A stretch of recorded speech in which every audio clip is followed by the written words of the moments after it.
everyone, it's Diabetic Danica, and welcome to 3 short stories that aren't really long enough to be their own videos, so I made them all into one video vlog. And if you didn't catch that, basically I have 3 stories that I think are kind of funny that are pretty short, so I'm just going to combine them into a story time vlog. Let's go! First story. This has happened a couple times actually, where someone will ask me what time it is, and I'm just like, obviously I don't wear a watch, I don't really carry my phone everywhere, and so I'll check my pump and I'll just be like, oh, let me see. It's 1:52. And twice it has happened where the person is like, it tells time too? And I'm always just like, yeah.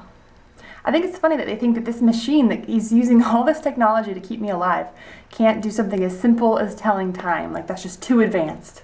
Of course it tells time. How would it know how much insulin to give me every hour? It wouldn't know what hour it is. So I usually explain that and they're always like, oh, obviously, and we have a good laugh about it. And now I have a friend who, we joke about this all the time now, like whenever she asks me what time it is, she's always like, it tells time too. It's great. Story 2. So the other day I went to check my blood sugar, and it's kind of a habit now, so like I don't really pay attention every time I do it. And so I was kind of looking away, like I put the strip in, and I kind of looked away and I pulled out my poker, and the cap had fallen off. And I wasn't looking, and so I just nonchalantly went like this, but the cap was off, and so I ended up poking my finger. And it was funny because I was like, ow! And then I started to get really, really mad until I realized that that's what the whole goal was anyway.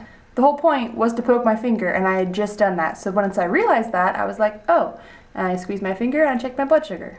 So it was so ironic that since I had poked my finger while in the process of trying to poke my finger, I had gotten all upset. But to be fair, it does hurt a lot more when it's a manual prick instead of the automatic one. So yeah. But end result, I pricked my finger. That's the whole point. Story number 3. So this actually just happened a couple days ago. I was at dinner with people that I didn't really know very well, and it was before dinner, so I got my stuff out, checked my blood sugar, and I look up, and the person across from me looks like this. So the person is beet red, they have their hand covering their face, and they're breathing heavily. And I just kind of look at them, and they're like, the sight of human blood just freaks me out. I cannot handle it. And okay, this isn't funny until you hear the backstory. So we had just gotten done talking about how this guy works in a butcher shop.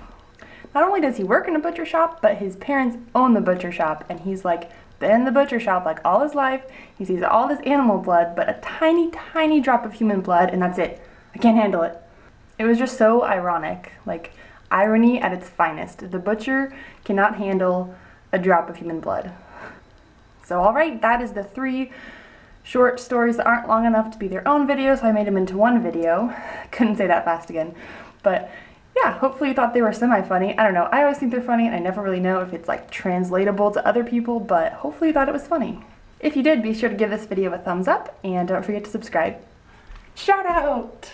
So today's shout out is for Abby Davidson, or at AbbyDoot on Twitter. Hello! Peace out, Girl Scouts!